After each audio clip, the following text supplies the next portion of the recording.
Temperance Wade stopped singing the moment she saw the man with the Federal Star ride past the saloon window.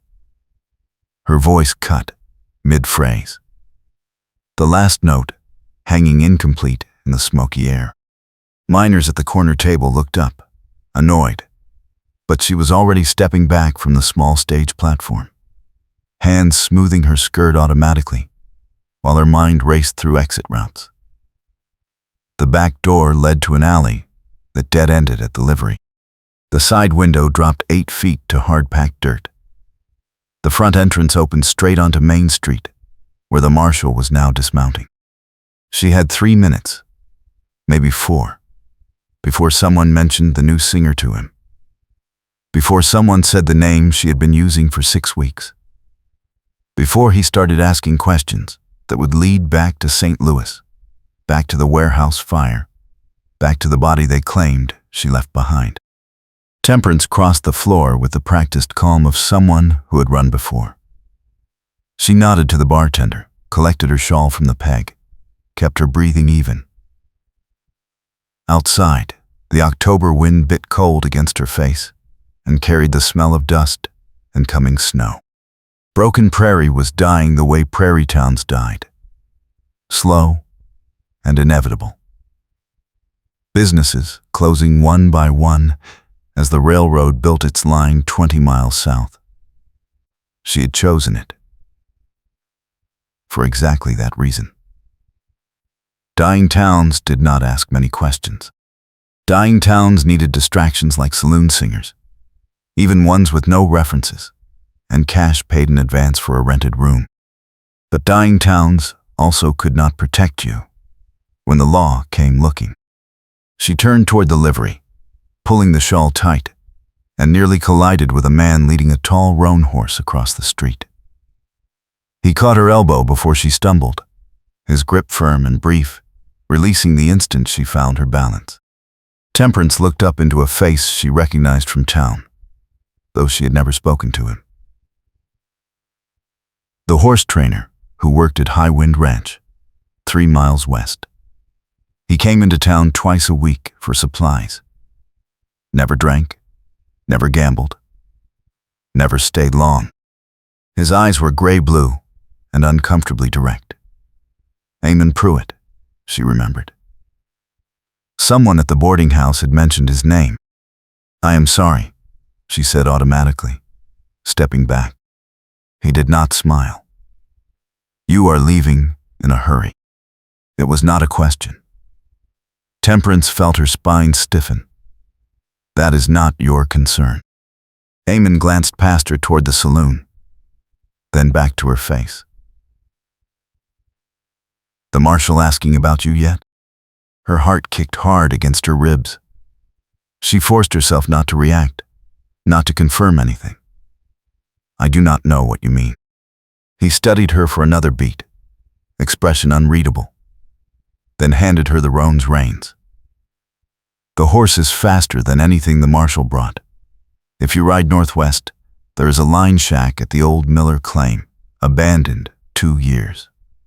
You can reach it before dark if you leave now." Temperance stared at him. "Why would you help me?" "Because I know what it looks like when someone is running from something that is not their fault." He stepped back, hands dropping to his sides. "And because this town does not need another person destroyed by men with badges and bad information." She opened her mouth to argue, to refuse, to ask how he could possibly know anything about her situation. But boot heels sounded on the saloon porch behind her, and a voice called out asking if anyone had seen the singer. Temperance looked at the horse, at Eamon Pruitt's still face, at the empty street stretching northwest. She took the reins. "Thank you." "Do not thank me yet," Eamon said quietly. "If he tracks you, I just made myself an accessory." He turned and walked toward the general store as if nothing had happened, as if he gave away expensive horses to fleeing women every day. Temperance swung into the saddle, skirt tangling awkwardly until she kicked it free, and pressed her heels to the roan sides. The horse moved into a smooth canter, that became a gallop as soon as they cleared the last building. Cold wind stung her eyes and tore at her pinned hair. She did not look back. The line shack appeared just as full dark settled over the prairie. A low structure of weathered planks and a sagging roof that looked ready to collapse. Temperance slid from the saddle on shaking legs and led the roan to the lean-to shelter on the north side. There was no water, but she found a bucket and used her shawl to wipe the horse down as best she could. Her hands were numb with cold by the time she finished. Inside, the shack smelled of old smoke and mice. A rusted stove crouched in one corner. A broken chair leaned against the wall. No blankets, no supplies, nothing useful except 4 walls and a door that still latched. Temperance sank onto the dirt floor and pressed her palms to her face. She had left everything. Her second dress, her brush, the small bundle of money hidden under the boarding house mattress. All she had was the clothing on her body and a borrowed horse she could never return, and the knowledge that a federal marshal was now asking questions in Broken Prairie, which meant the warrant had followed her across 3 states and 8 months of careful running. The fire in St. Louis had been an accident. She had seen the owner knock over the lamp himself, seen him stumble drunk into the stacked crates, seen the flash as the whiskey ignited. She had run for help, screaming for the fire brigade, pulling 2 workers out of the smoke before the roof came down. But the owner had not made it out, and his brother, who inherited the warehouse and the debts and the insurance policy, had needed someone to blame. A woman with no family and no references made an easy target, especially when that woman had argued publicly with the dead man the week before about wages he refused to pay. Temperance had not waited for the trial. She had seen how these things ended for women without money or position. She had taken her saved coins and disappeared onto a westbound train, changing her name in every new town, working whatever jobs would pay cash and ask no questions. Laundress, seamstress, dance hall girl, cook. And finally, in Broken Prairie, saloon singer. She had thought she was safe in a dying town at the edge of nowhere. She had been wrong. Footsteps outside brought her to her feet, heart slamming. But the knock that followed was quiet, almost apologetic. Temperance crossed to the door and cracked it open, ready to run. Eamon Pruitt stood in the moonlight, holding a bedroll and a canvas sack.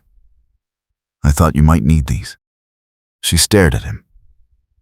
"You followed me. I gave you my horse."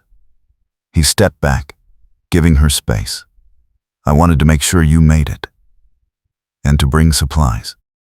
Temperance opened the door wider, scanning the darkness behind him. "Did anyone see you leave town?" "No." He handed her the bedroll. "There's bread, dried meat, a canteen. Enough for 3 days, if you are careful." She took the bundle, confused and wary. "Why are you doing this?" Eamon was silent for a moment, his face half-shadowed. Then he said, 5 years ago, I was accused of stealing horses in Kansas. I did not do it, but the man who actually did it was the sheriff's brother-in-law. I spent 8 months running before I could prove the truth. By then, I had lost everything I owned, and everyone I knew believed I was guilty. Temperance felt something shift in her chest. "How did you prove it?" "I did not." Eamon's voice was flat. "The real thief got drunk and bragged about it in front of a judge. Pure luck. But I learned that the law does not care much about the truth when a convenient lie is easier." She looked down at the supplies in her arms. So you help strangers run away? I help people who deserve a chance. He met her eyes. You do not have the look of someone who burns buildings for profit. You do not know anything about me, Temperance said quietly. I know you stayed to finish your song set last night, even though the crowd was hostile. I know you helped the bartender carry water when the pump broke. I know you are careful, and you pay your debts, and you do not take what is not yours. He paused.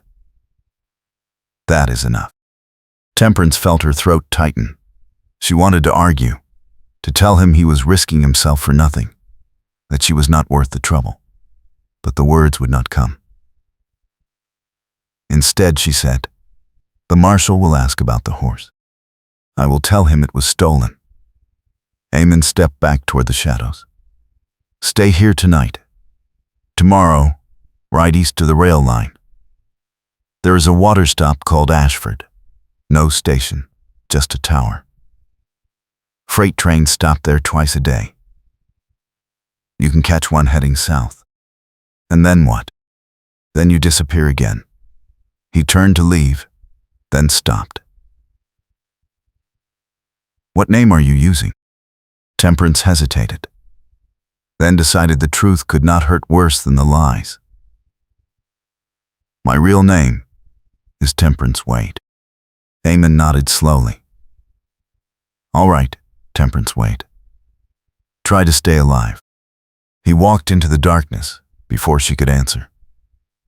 Temperance listened to his footsteps fade, then closed the door and latched it. She spread the bedroll on the floor, ate a piece of bread without tasting it, and lay down fully dressed with her back to the wall. Sleep would not come. She kept seeing Eamon's face in the moonlight, hearing the flatness in his voice when he spoke about Kansas. He had given her his horse. He had brought her food. He had told her his real story, the kind of story people kept buried, and she had no idea how to repay any of it. The freight train came through Ashford just after noon the next day, wheezing to a stop at the water tower, with a screech of brakes and a cloud of steam. Temperance waited in the scrub brush 50 yards from the tracks, watching the crew work. 2 men climbed down to check the wheels. A third operated the water spout. No one looked toward the empty prairie. She had left the roan tied near the line shack with a note weighted by a rock. Thank you. I will find a way to repay this. She did not sign it. Eamon would know. The train lurched into motion again, slow at first, building speed gradually. Temperance ran alongside an open boxcar, grabbed the edge, and hauled herself up with strength born of desperation. She rolled onto the dusty floor and lay still, breathing hard, listening for shouts. None came. The boxcar smelled of grain and old wood. Light slanted through gaps in the walls. Temperance sat up, brushed straw from her skirt, and allowed herself one moment of relief. She had made it. The marshal would be searching west and north, not east. By the time he widened the search, she would be 3 states away. Except, she did not want to run anymore. The realization settled over her like cold water. She was tired. Tired of new names and new towns. Tired of looking over her shoulder. Tired of building nothing because everything could be abandoned in a single night. She had lived 8 months as a ghost, and it had not solved anything. The warrant still existed. The lie still stood. And she was still alone. Eamon's voice echoed in her memory. I spent 8 months running before I could prove the truth. But he had said pure luck saved him. Not effort. Not planning. Just a drunk thief's careless tongue. Temperance had no reason to believe luck would favor her the same way. The warehouse owner's brother had money and influence. He had a signed statement from a porter who claimed to have seen her near the lamp before the fire. He had motive and evidence, even if both were false. What could she possibly do against that? The train rocked and swayed, carrying her south toward another nameless stop, another temporary haven. Temperance closed her eyes and tried to imagine a different future. Tried to picture herself standing still long enough to build something real. Tried to see a home that was not just a rented room, with an escape route plan. The image would not come, but another one did. Eamon Pruitt's face in the moonlight, offering help without asking for anything in return. The quiet certainty in his voice when he said she deserved a chance. She wondered if he had made it back to the ranch without trouble. If the Marshal had believed the stolen horse story. If Eamon regretted the risk he had taken for a woman whose real name he had only just learned. The train began to slow again. Temperance moved to the doorway and looked out at another stretch of empty prairie, another water tower, another anonymous stop. She could jump off here. Keep moving. Disappear into the south, or the west, or the territories. Or she could do something reckless and impossible. She stayed on the train. 3 days later, Temperance walked back into Broken Prairie just after dawn. The town looked smaller in the thin morning light, shabbier, more temporary. She had spent the intervening time on trains and in rail stop shelters, working out a plan that was equal parts desperation and defiance. It was not a good plan. It would probably fail. But it was the only one she had that did not involve running forever. The boarding house was locked. Temperance went around to the back and knocked until the owner, a tired woman named Mrs. Gaskell, opened the door in her dressing gown. "You are back," Mrs. Gaskell said, surprise clear in her face. "The Marshal was asking about you." "I know." Temperance kept her voice steady. "Is my room still available?" Mrs. Gaskell hesitated, then nodded. "Your things are still there. You paid through the end of the month." Temperance climbed the narrow stairs to the second floor and let herself into the small room that had been hers for 6 weeks. Everything was exactly as she had left it. Her second dress hanging on the peg, her brush on the washstand, the bundle of money still hidden in the mattress seam. She sat on the bed and tried to believe she had made the right choice. An hour later, she walked to the Marshal's office. He was a thick-shouldered man in his 50s with a mustache and cold eyes. He looked up when she entered, recognition flashing across his face. "You are the singer." "My name is Temperance Wade," she said clearly. "I understand you are looking for me." The Marshal stood slowly. "I have a warrant for your arrest. Murder and arson in St. Louis, Missouri." "I did not kill anyone." Temperance forced herself to meet his gaze. "And I did not set that fire. But I will not run anymore. If you are taking me back to stand trial, then do it. I want my day in court." He studied her for a long moment. Then he said, "That is not how this usually goes." "I know." Her hands were shaking. She clasped them behind her back. "But I am tired of being guilty without a chance to defend myself. So, arrest me or let me go. But stop hunting me like I am something I am not." The Marshal reached for the iron cuffs on his desk. Temperance made herself stand still as he locked them around her wrists. The metal was cold and heavy. He gestured toward the single cell at the back of the office. She walked into it without protest. The door clanged shut behind her. "I will send a wire to St. Louis," the Marshal said. Someone will come for you within the week. Temperance sat on the narrow cot and nodded. She had bought herself time. Not much, but enough to do what needed doing. Enough to find the one piece of proof that might save her, if it still existed. The porter who claimed to have seen her near the lamp had a name: Jacob Farrow. He had worked at the warehouse for 3 months before the fire.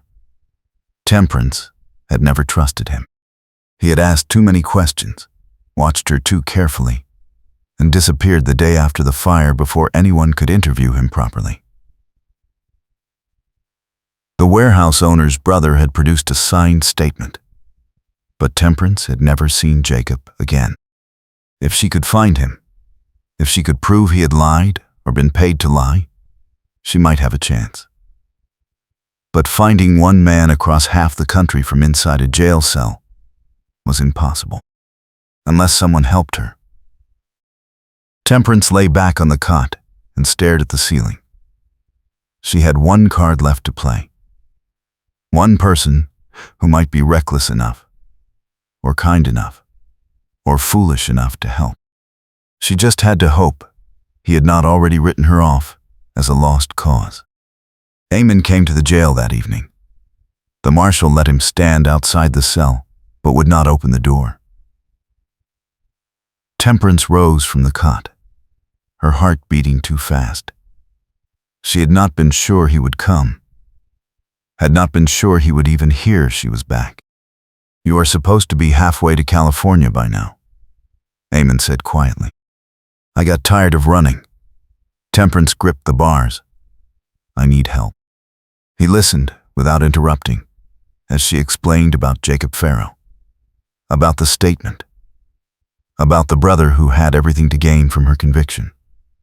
When she finished, Eamon was silent for a long moment. Then he said, "You are asking me to track down a man who could be anywhere between here and St. Louis. Convince him to recant a legal statement and bring him back in time to stop your extradition." "Yes." Temperance met his eyes. "I know it is impossible. But you are the only person I trust to try." "Why me?" "Because you gave me your horse," she said simply.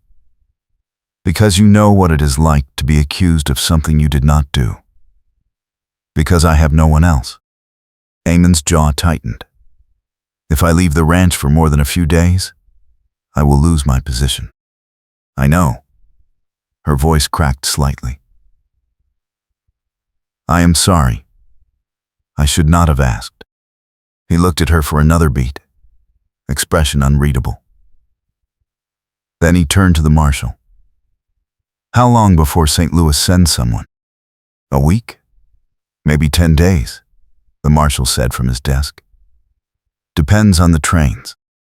Eamon nodded slowly. He looked back at Temperance. "Do you know anything else about Farrow? Where he is from? Family? Anything?" "He told me once he had a sister in Omaha." Temperance pressed closer to the bars. "And he drank at a place called the Silver Girl." "That is all I know." "It is more than nothing." Eamon stepped back. "I will see what I can find." "Wait." Temperance reached through the bars, stopping just short of touching his sleeve. "Why are you doing this?" Eamon met her gaze, and for the first time, she saw something raw beneath the guarded surface. "Because you came back. You could have kept running, but you chose to stand and fight. That takes more courage than most people have. Or less sense," Temperance said, trying for lightness and failing. "Maybe." A faint, almost smile touched his mouth. "But I would rather help someone with courage than someone with sense." He left before she could find words to answer. Temperance stood at the bars long after his footsteps faded, staring at the empty doorway and trying to understand the ache in her chest. The marshal looked up from his paperwork. "That man is going to get himself killed trying to save you." "I know," Temperance whispered. She sat back down on the cot and pressed her hands together to stop them shaking. Eamon Pruitt barely knew her. He owed her nothing. And yet he was risking his job, his safety, possibly his freedom, to chase a lead that might not exist. No one had ever done anything like that for her before. Not her mother, who had died when Temperance was 12. Not her father, who had disappeared a year later. Not the foreman at the textile mill who had promised her steady work and then cut her pay in half. Not the boarding house owner in St. Louis who had turned her out the day the rumors started. She had learned early not to expect help. Had learned to rely on herself, to trust no one, to keep moving before anyone could get close enough to betray her. It was safer that way. Simpler. But Eamon had walked straight past her defenses without even trying. And now she was trapped in a cell, helpless, while he rode into danger for her sake.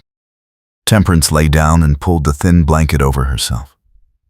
Outside, the wind picked up, rattling the window frame. She closed her eyes and tried to sleep.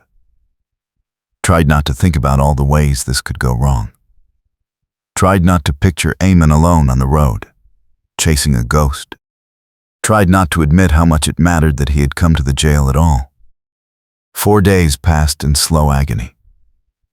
The marshal brought her meals and emptied the chamber pot, and asked no questions.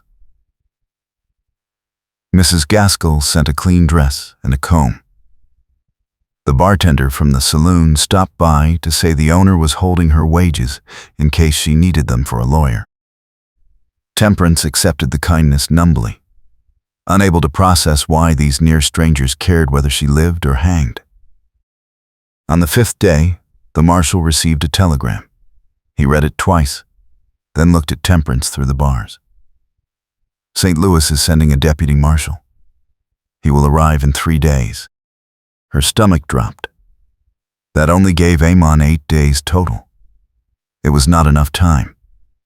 He would still be searching, still chasing leads, when they put her on the train east. "Can I send a wire?" she asked. The marshal considered. "To who?" "Eamon Pruitt, at High Wind Ranch."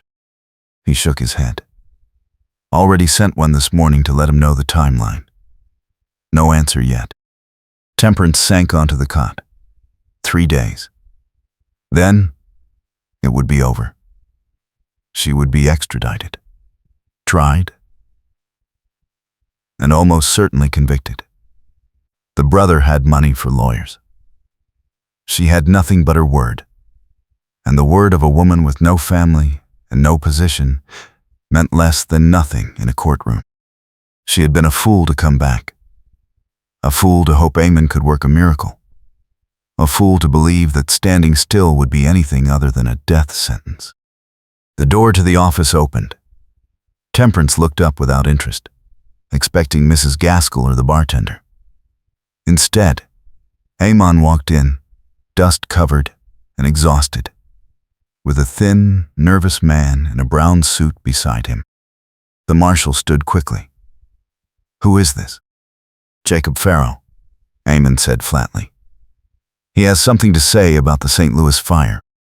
Temperance gripped the bars, hope and disbelief flooding through her. Jacob looked older, thinner, hunted. He would not meet her eyes.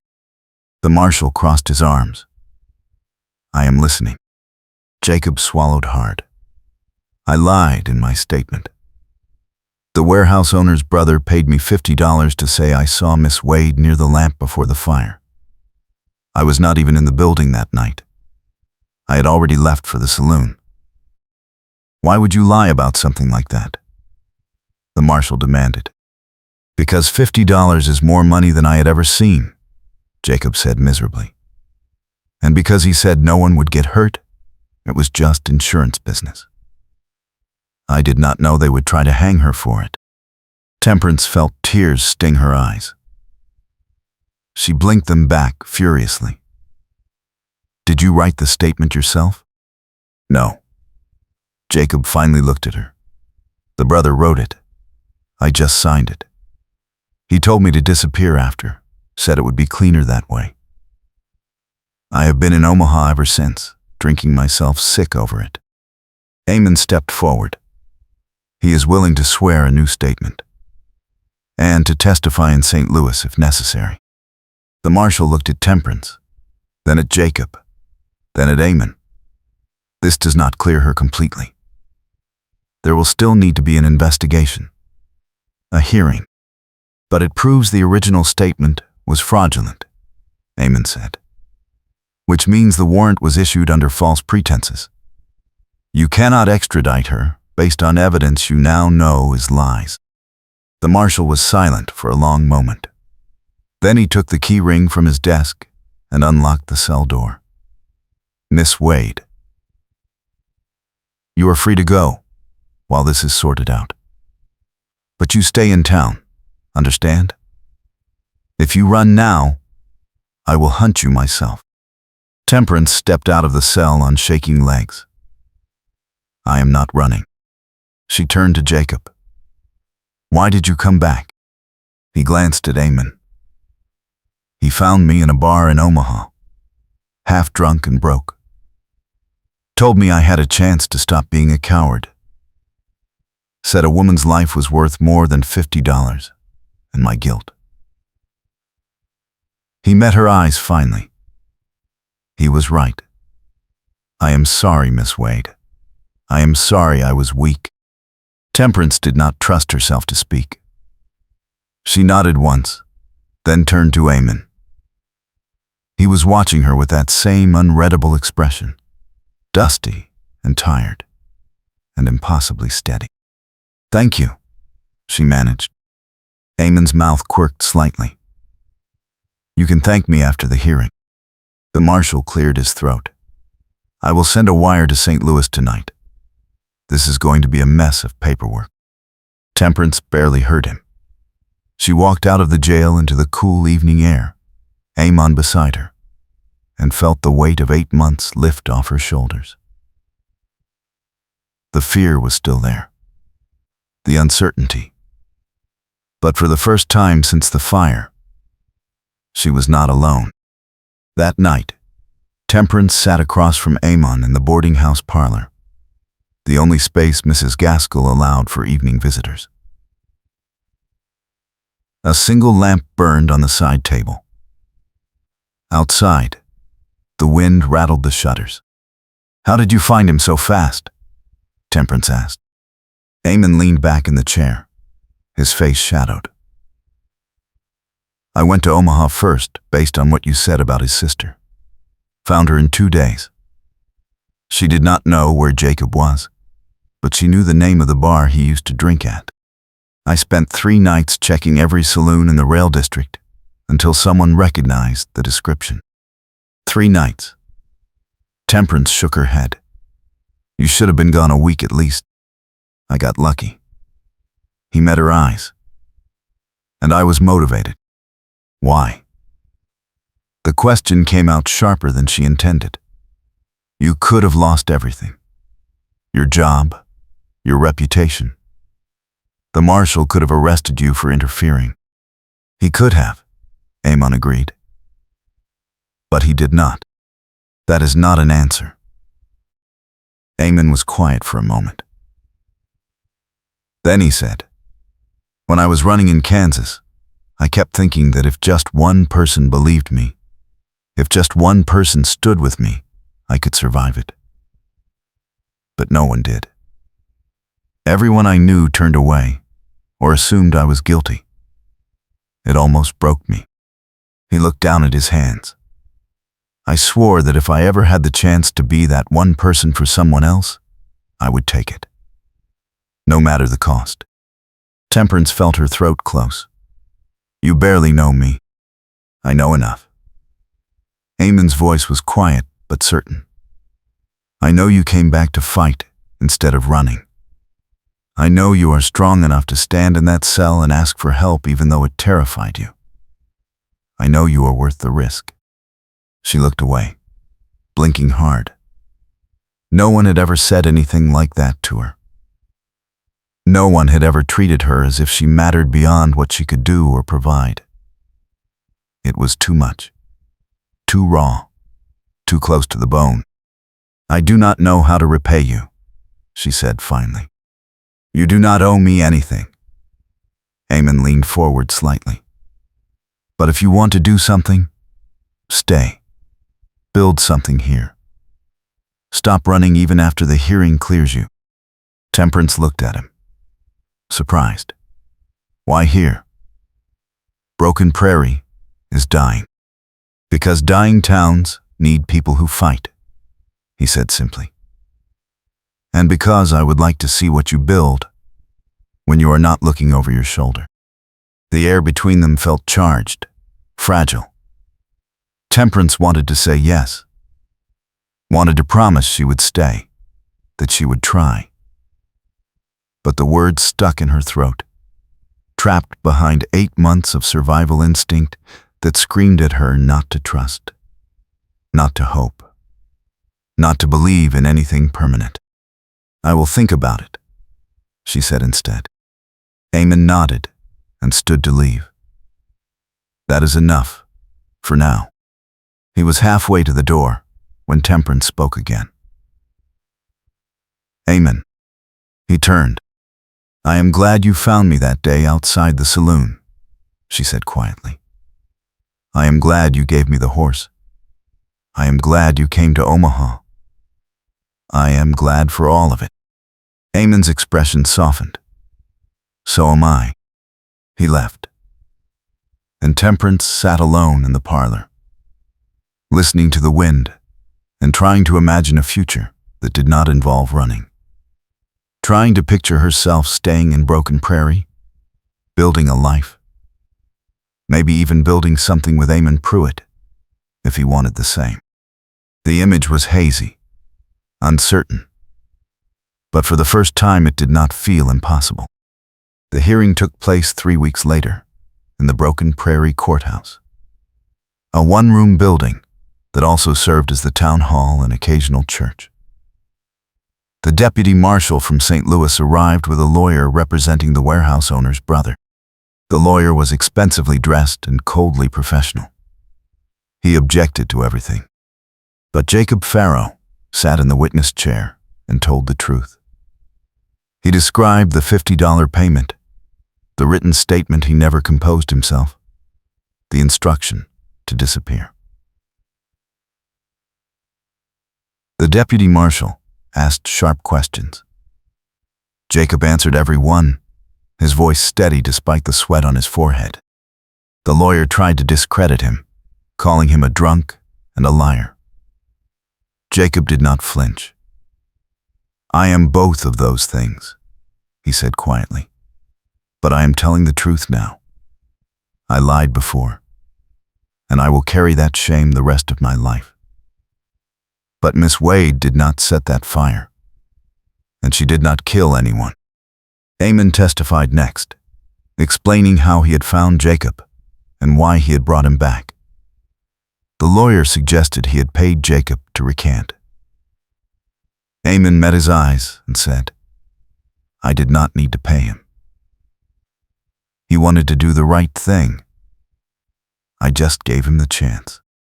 Temperance testified last. She described the night of the fire in detail, the overturned lamp, the owner's drunken stumble, her attempts to save him, the smoke and flames and chaos. She spoke clearly and without embellishment. She did not cry. She did not beg. When she finished, the deputy marshal leaned back in his chair and looked at the lawyer. "Do you have evidence that contradicts any of this?" The lawyer hesitated. "We have the original statement from Mr. Farrow, which he has now recanted under oath," the deputy marshal said.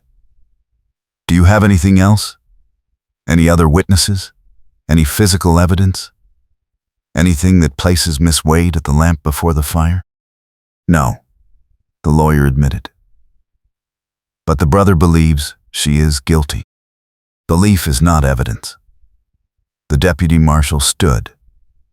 "I am recommending the warrant be vacated. Miss Wade is free to go. The lawyer protested, but the deputy marshal ignored him. He turned to Temperance. You are lucky, Miss Wade. Most people who run do not get a second chance. I know, Temperance said quietly. Thank you. Outside the courthouse, a small crowd had gathered. Mrs. Gaskell, the bartender, a few miners, the general store owner. They nodded to her as she passed, some offering quiet congratulations. Temperance felt unsteady, disoriented by the sudden absence of fear. Eamon waited by the hitching post, holding the reins of two horses. One was the roan he had lent her. The other was a sturdy gray. Thought you might want to ride out for a bit, he said. Clear your head. Temperance took the roan's reins. Where are we going? Anywhere you want. They rode west out of town, into the open prairie where the grass bent under the wind and the sky stretched endless and blue.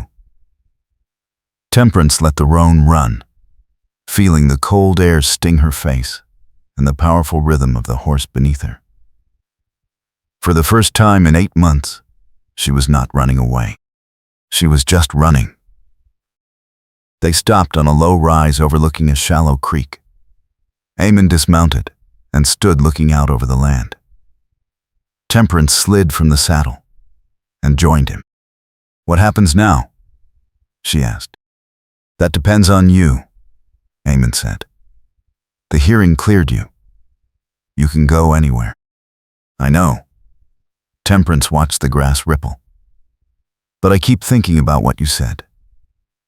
About building something. And? She turned to face him.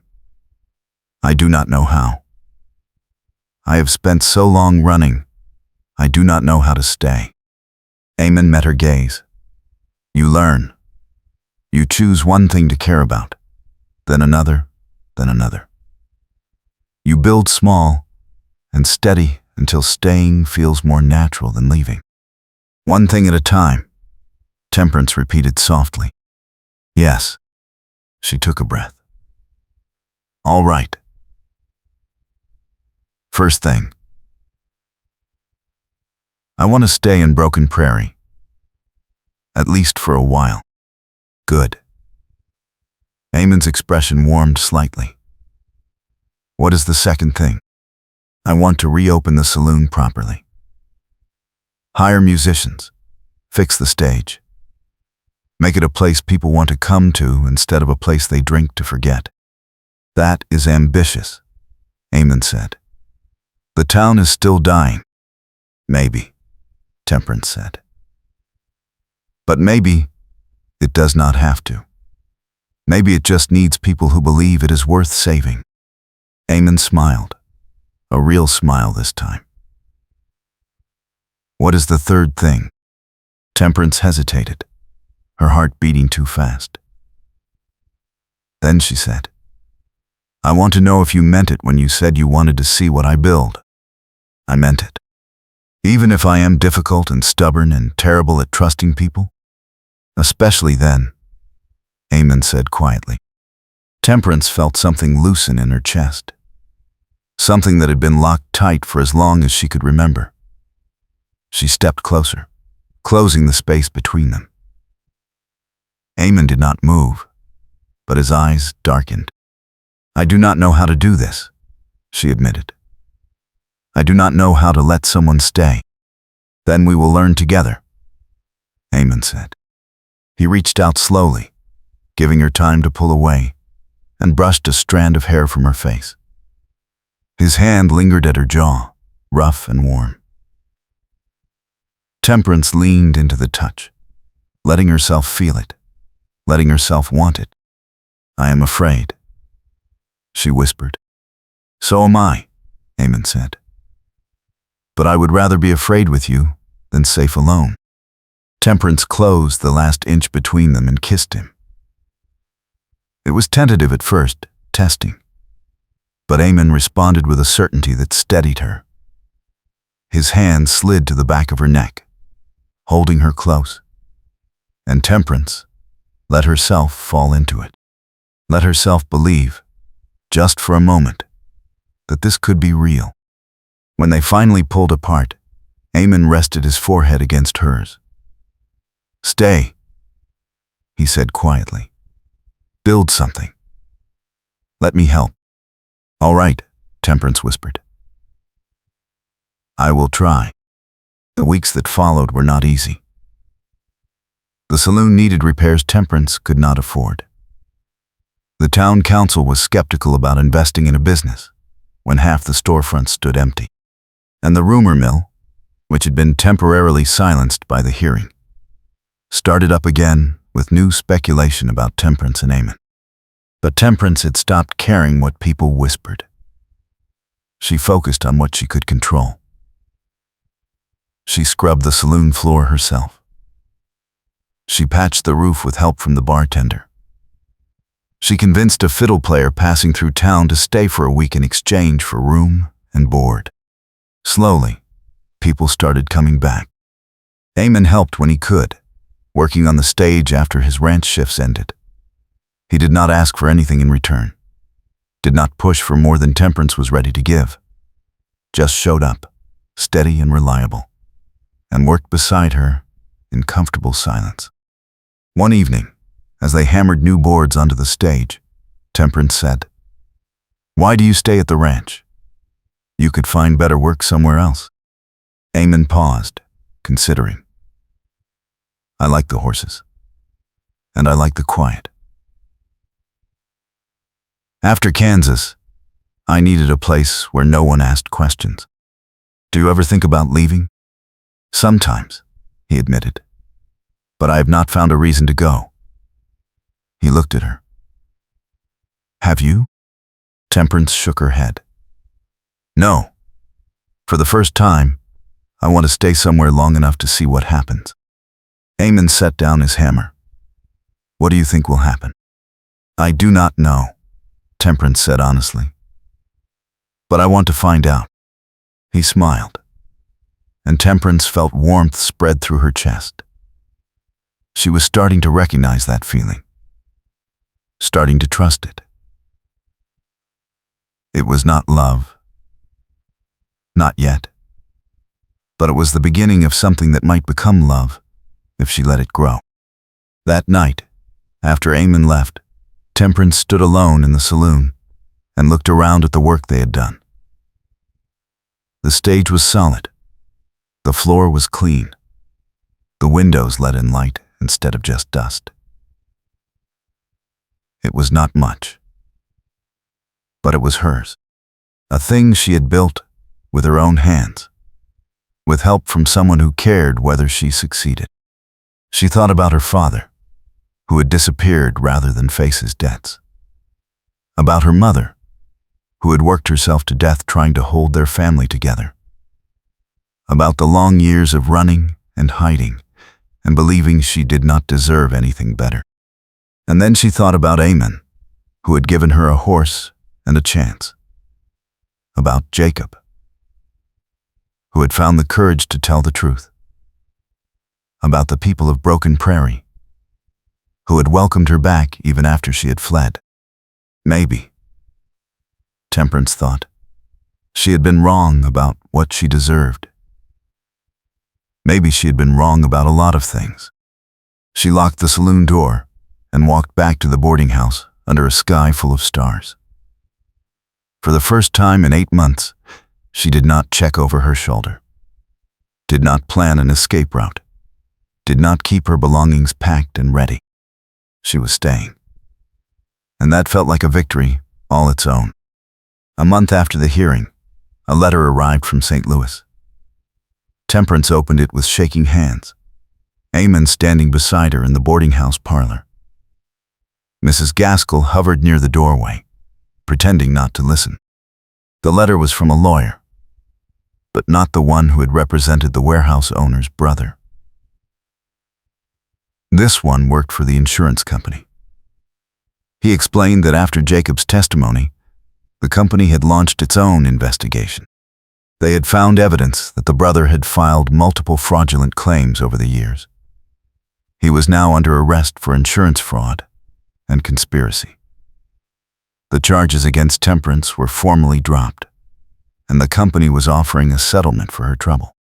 The settlement was $500.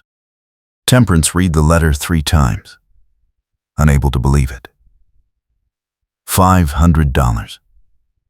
More money than she had ever seen. Enough to buy the saloon outright. Enough to hire musicians and repair the roof properly, and maybe even expand. Enough to build a real home. She looked up at Eamon, tears blurring her vision. It is over. It is really over. Eamon took the letter from her trembling hands and read it himself. Then he pulled her into his arms, holding her tightly while she cried into his shoulder. Mrs. Gaskell discreetly left the room. "I did not think this was possible," Temperance said when she could speak again. "I thought I would be running forever." "You stopped running," Eamon said quietly. "That is what made the difference." Temperance pulled back enough to look at him. "No. You made the difference. If you had not found Jacob, if you had not believed me, I would still be in that cell or on my way to a trial I could not win. We both made the difference," Eamon said. "You had the courage to come back. I just helped." Temperance wiped her eyes, laughing shakily. "We are both terrible at accepting credit." Eamon smiled. "Then let us agree we did it together and leave it at that." "Together," Temperance repeated. She liked the sound of that word, liked the weight of it, the promise. "I want to buy the saloon. Fix it properly. Make it something the town can be proud of." "That is a good plan. And I want you to help me run it," Temperance said, the words coming out in a rush. "Not just repair work. I want you as a partner. Equal shares, equal decisions." Eamon stared at her. "Temperance, I am a horse trainer. I do not know anything about running a saloon. You know people, and you know hard work, and you know how to solve problems. That is all we need." She took his hands. "Please, I do not want to do this alone." Eamon was quiet for a long moment. Then he said, "I would have to leave the ranch." "I know." Temperance held her breath. "All right," Eamon said finally. "Yes, I will do it." Temperance threw her arms around his neck, laughing and crying at the same time. Eamon caught her, lifting her off her feet, and spun her once before setting her down. When he kissed her this time, it was not tentative. It was a promise, clear and certain. They spent the next 3 months transforming the saloon. Eamon left Highwind Ranch on good terms, the owner understanding his reasons. They hired a carpenter to rebuild the stage and a painter to freshen the walls. Temperance used part of the settlement to buy a real piano, battered but functional, and convinced a piano player from Cheyenne to relocate in exchange for a percentage of the take. Word spread. People started coming from neighboring towns to hear the music and see the renovated space. The saloon became a gathering place, a hub, a reason to believe Broken Prairie might survive after all. The town council noticed. They started talking about other improvements, a new well, repairs to the church, maybe even convincing the railroad to reconsider their route. Temperance did not know if any of it would work, but for the first time, she believed it might. She had stopped running, and the world had not collapsed. Instead, it had opened up. Winter came early that year, bringing snow that turned Broken Prairie into a white, quiet world. The saloon stayed warm with a new stove Eamon had installed. People came in from the cold to listen to music and drink hot cider and forget, for a few hours, how hard life was. Temperance sang sometimes, when the piano player asked. She had not planned to, but the stage felt different now. It was hers. She was not performing to survive or to hide. She was sharing something she loved with people who appreciated it. One night in December, after the last customers had left and the piano player had gone upstairs to his room, Temperance and Eamon sat together by the stove. She leaned against his shoulder, tired and content. "Do you ever regret it?" she asked. "Leaving the ranch? Tying yourself to this place?" "No," Eamon said without hesitation. "Do you regret staying?" Temperance thought about it, about the months of fear and running, about the cell and the hearing, and the terrifying choice to stop hiding, about the saloon and the town, and the life she was building piece by piece. "No," she said. "I do not regret any of it. Even the hard parts?" "Especially the hard parts," Temperance said. "They brought me here. To this." Eamon kissed the top of her head. Then, they were worth it. They sat in silence for a while, listening to the wind outside and the crackle of the fire. Then Temperance said, "I love you." The words hung in the air, simple and true. Eamon went still. "I know I am not good at this," Temperance continued quickly. "I know I am difficult, and I do not always know how to show what I feel. But I love you, and I wanted you to know." Eamon turned to face her, his expression serious. "I love you too. I have for a while." Temperance felt her eyes sting. "Why did you not say anything?" "Because I wanted you to say it first," Eamon said quietly. "I wanted you to be sure." "I am sure," Temperance whispered. "I am more sure of this than I have been of anything in my life." Eamon cupped her face in his hands and kissed her, slow and deep. And Temperance felt the last of her walls crumble. She had spent so long believing she did not deserve this, that love and home and safety were for other people. But Eamon had shown her differently, had stood beside her when she had nothing to offer but trouble, had believed in her when she did not believe in herself. And now she was here, warm and safe and loved, in a place she had chosen to stay. When they finally pulled apart, Eamon rested his forehead against hers. "Marry me." Temperance's breath caught. "What?" "Marry me," Eamon repeated. "Not because you owe me anything, or because it is practical. Marry me because I want to build a life with you. A real life. Here. Together." Temperance felt tears slide down her cheeks. "Yes," she whispered. "Yes." Eamon smiled, a wide, unguarded smile that transformed his whole face. They held each other by the dying fire, making quiet plans and promises, and Temperance felt something she had never expected to feel. She felt home. The wedding took place in March, when the snow had melted and the prairie grass was just beginning to green. They held it in the saloon, because it was the biggest space in town, and because it felt right to marry in the place they had built together. Mrs. Gaskell decorated with wildflowers. The bartender stood as witness. The piano player performed. Half the town came. Temperance wore a new dress, pale blue with white lace, bought with her own money. Eamon wore a clean suit he had ordered from Cheyenne. They stood in front of the stage, holding hands, and spoke their vows in clear, steady voices. The minister, borrowed from a town 15 miles south, pronounced them married.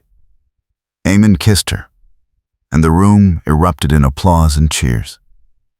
Temperance laughed, dizzy with happiness, and kissed him again. The reception lasted late into the night. People danced and drank and celebrated. Not just the wedding, but the fact that Broken Prairie was still alive, still fighting. The saloon was proof of that. So were Temperance and Eamon, two people who had been broken by circumstance and had chosen to rebuild together. Late in the evening, Temperance slipped outside for a moment of quiet. The stars were brilliant overhead, sharp and cold. She wrapped her shawl around her shoulders and looked out at the dark prairie. Eamon found her a few minutes later. "You all right?" Temperance turned to him, smiling. "I am perfect. I just needed a moment to believe this is real." "It is real," Eamon said, pulling her close. "We are real." Temperance leaned into him, breathing in the smell of soap and wool and the faint scent of horses that never quite left his clothes. "A year ago I was running. I thought I would never stop. And now I am here, married, with a business and a home and you. It feels impossible. Good impossible or bad impossible?" "Good," Temperance said firmly. "Very, very good." They stood together under the stars, wrapped in each other's warmth, while music and laughter drifted from the saloon behind them. Temperance thought about all the ways her life could have gone differently. All the choices that had led her here. The fire, the warrant, the decision to stop running, the man who had given her a horse and a second chance. She would not change any of it. Every hard moment, every terrifying choice, had been worth it to arrive at this. "Come on," Eamon said softly. "Let us go back inside. They will miss us." "In a minute," Temperance said. She turned in his arms and kissed him, slow and sweet, tasting the future on his lips. Then she took his hand and led him back into the warmth and light and noise, back into the life they had chosen. Back home. Spring turned to summer, and the saloon thrived. Eamon took over the business side, managing accounts and suppliers with the same quiet competence he had brought to training horses. Temperance handled the performance schedule and the customer relations, greeting people at the door and making sure everyone felt welcome. They worked well together, anticipating each other's needs, covering each other's weaknesses. They lived in the rooms above the saloon, simple quarters that they furnished slowly with pieces bought or traded. A bed, a table, chairs, a wardrobe. Small things that added up to a life. Temperance planted herbs in a window box. Eamon built shelves for her growing collection of books. They fell into rhythms and routines, the comfortable intimacy of two people learning to share space and dreams. The town council approved funds to repair the church and dig a new well. The general store expanded. 2 new families moved in, drawn by news that Broken Prairie was not dying after all. It was not a boom, but it was survival. And survival was enough. One evening in July, Temperance stood on the saloon porch and watched the sunset paint the sky orange and pink. Eamon joined her, handing her a cup of coffee. They stood in companionable silence, shoulders touching. "Do you ever think about St. Louis?" Eamon asked. "Sometimes," Temperance admitted. "But not the way I used to. It does not feel like a threat anymore. It is just a place I used to be." "No regrets?" Temperance considered. "I regret that people died. I regret that I had to run. But I do not regret where I ended up." "Here," Eamon said. "Here," Temperance agreed. "With you." He smiled and kissed her temple. "Good." They stayed on the porch until full dark, talking about plans for the saloon, about the town, about the future they were building one day at a time. Temperance felt a contentment she had never known before. It was not the absence of fear or struggle. It was the presence of something stronger. Purpose. Partnership. Home. Later, lying in bed with Eamon's arm around her waist, Temperance stared at the ceiling and thought about the girl she had been a year ago. Desperate and alone and certain she would never be safe. That girl would not recognize this life, would not believe it was possible. But it was possible. Temperance was living proof. She turned in Eamon's arms and kissed him, and he responded sleepily, pulling her closer. They fit together perfectly now, bodies and lives intertwined in ways that felt inevitable and right. "I love you," Temperance whispered. "I love you too," Eamon murmured against her hair. Temperance closed her eyes and let herself drift toward sleep, safe and warm and home. The nightmares that had haunted her for months were gone. In their place were dreams of the future. Of the saloon expanding, of children maybe, of growing old in this place with this man. She did not know if all of it would come true. Life was uncertain, and the frontier was hard. But she had learned that uncertainty was not the same as hopelessness, and hardship was not the same as defeat. She had stopped running. She had built a home. She had found love. And that, Temperance thought as sleep pulled her under, was more than enough. Autumn arrived with cool winds and the promise of another hard winter. But this time, Temperance was ready. The saloon had enough saved to weather a slow season. They had stocked the storeroom with supplies. The stove was in good repair. And most importantly, they were not alone. The town had grown around them, slowly but steadily. New faces, new businesses, new reasons to believe. Broken Prairie was not thriving, but it was surviving, and that mattered. It mattered because people had chosen to stay, had chosen to fight for something worth keeping. One October evening, Temperance stood on the stage and sang for a packed room. Miners and ranchers and townspeople all gathered to hear music and share warmth before winter locked them in. Eamon stood at the back, watching her with that steady gaze she had come to depend on. When their eyes met, he smiled, and Temperance felt her heart swell. She sang the last note and let it fade into silence. Then the room erupted in applause, loud and genuine. Temperance bowed, laughing, and stepped off the stage into Eamon's waiting arms. "That was beautiful," he said. "It felt right," Temperance said.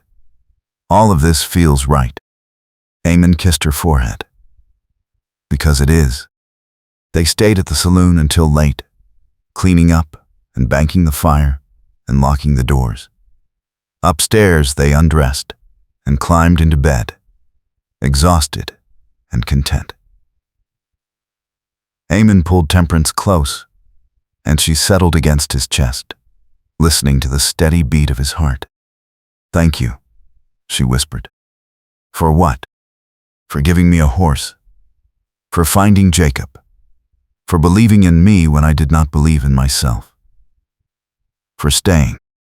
Eamon's arms tightened around her. "You do not have to thank me for any of that. It was never a burden. It was always a choice." Temperance lifted her head to look at him. "And you would make the same choice again?" "Every time," Eamon said without hesitation.